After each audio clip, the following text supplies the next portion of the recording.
Hi, everyone. I'm Shawn. I'm alcoholic. First of all, it's a pleasure to be here. My sober date's March 26, 2015. I have a sponsor. I live in steps 10, 11, 12. I also sponsor other people through the steps. Um, been involved in various home groups, various commitments in various home groups. Also site chair of the MontCo bid committee for PENNSCYPAA. Um, First of all, I owe everything I have in life today to Alcoholics Anonymous and also the Fellowship of Alcoholics Anonymous. Typical, journey making it to the program. I was always seeking something. I had this void from a young age, insecurities, everything. And then, like most of us, I took that drink, and there's also various other things that I consumed. But when I talk about alcohol, I'm talking about everything. So I took the first drink, and I felt powerful, felt self-esteem. I felt I could conquer the world, and of course, it filled what I thought was filling a void. So I pursued it more and more. Throughout my drinking career, like most of us, I had run-ins with the law. I went to various institutions, county jails, the rehabs, the IOPs, all that stuff. And I kept pursuing the drink. I kept pursuing to fill that void. Everything I thought, money, job, relationships, I thought, they would, fill the void too. They weren't. So here I am, going through as a young male, seeking everything I could. But the one thing that was always common, in my pursuit was alcohol. And it just gradually worse and worse. I lost more and more. Family, I gave them up. Relationships, I gave them up. Jobs, I gave them up.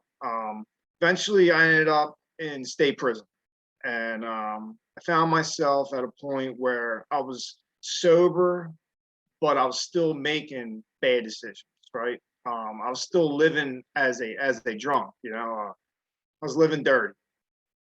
One day I hit my knees, and the next thing I know, I found myself in a meeting that was brought in by L&I, which is, out here, it's a commitment.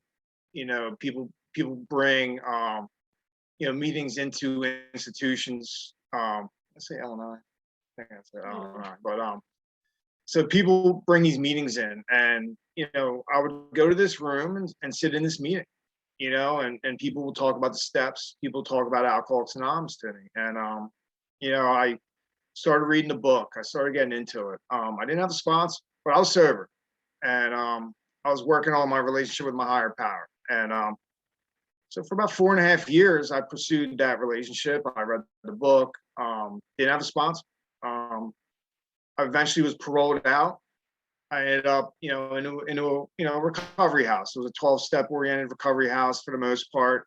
They pushed the program, and that's where I was told, you need to get a sponsor. You need to, hit these meetings. You need to get into the fellowship. You need to get this, and that's what I'm grateful for. Is along my journey, there was always somebody there in the program that was there to help me, whether I knew it or not. From the first person that ever took me to a meeting, to the people that brought the meeting into the prison, to the people at that house who said, "Hey, come with me. Let's go to a meeting. Hey, you need to get into the steps. You need to."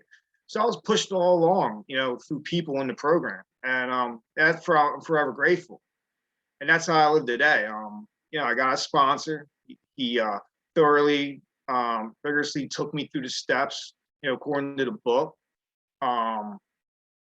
And pretty much, is someone I still talk to, and we have a great relationship.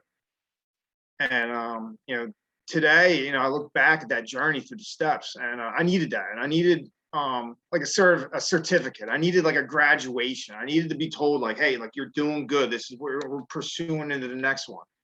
I knew I was powerless. I knew my life was unmanageable. I mean, how do you end up where I was at, homeless or in prison or in these institutions, without being powerless or unmanageable, right? And I talked about the void.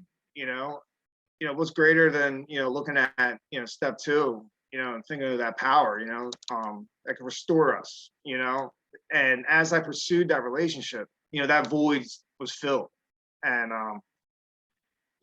looking at, the way I lived and, my will, what it took me to, my thinking, my actions. I look back today and I'm like, I turn my will over each day, and my thinking and my actions improve. The honesty, open-mindedness, willingness, integrity, all these good things, all these keywords of the program fill my life today. I can't lie. And when people push me, on an answer real quick, I just have to say, I have to be honest. I have to say the truth. And that falls down into when I got into my resentments, and then telling someone, another alcoholic and God, those resentments, getting into a step 5 and, having to be honest and dumping that out.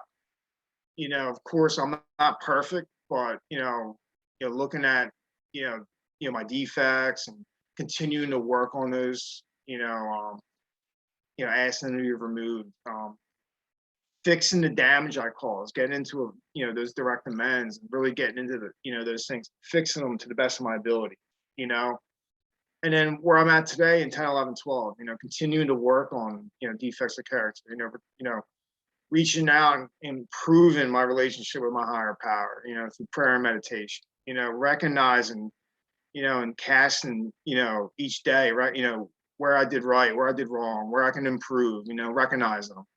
And of course, the big thing of it, as far as, helping other alcoholics, carrying the message, what someone did for me, I have to do for others. It's the big way of how I live, 12-step calls, guiding people through the steps, pushing the program, holding myself accountable and letting other people hold myself accountable. It's one of the best things that really keep me sober, but also, helping other people, keep their sobriety or build their sobriety. It's just a way of living that I can't turn away from, and like they say, it's, our program is really about, I'm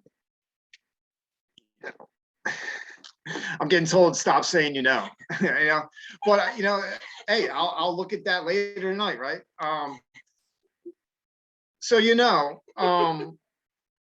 I'm just forever grateful. The fellowship that brought me in, the fellowship that keeps me here, being part of a big committee, being part of that, like going to these events and having fun and laughing and having people hold me, text me in events. It's, we did a Friendsgiving and, it's like, eating turkey and celebrating with other alcoholics. Like, it's my entire life is sobriety now, and the void, right? The void I lived with for so many years. I got sober, in my young 30s, and it's, the void I carried for all that time, right? It's filled. I'm not gonna say it's completely filled, but it's there, man.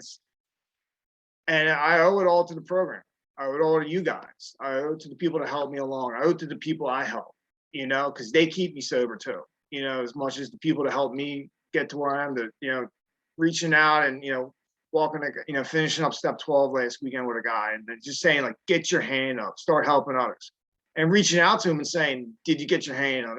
And then I'm at a meeting last night and he shows up and he shows up to the meeting and I didn't even know he was coming. He didn't even know I was there. And it's like, I get to watch him get his hand up, and it's just the miracles of the program is just continue to bless. They've blessed me. They continue to bless me. And, being part, like I said, to touch on the fellowship again, it's, you walk in a room, it's like you see smiles, you have people, you see this familiar people, you see the newcomer, and it's just a way of life that, I would have laughed, you told me 10 years ago, 11 years ago, what I'd be doing.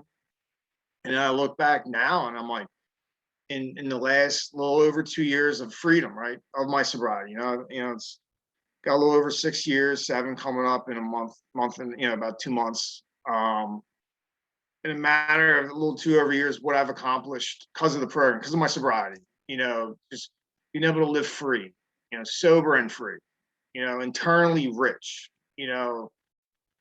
and just being able to build a life where, family looks at me in the eyes, and people invite me to things, people give me keys and security codes, and offer me jobs, and want to do this with me and do that. And it's all due to the program. It's all due to you guys. It's due to the fellowship. And I'm forever grateful. I don't want to keep blabbing because I love talking short and sweet and to the point, and then turn it over so I can hear you guys. So thank you guys for having us. MontCo, we loved hosting it, and we loved speaking this month. And forever, I'm sure speak for the group, for the big committee, that we are grateful for the opportunity, and loved being here tonight. Thank you guys.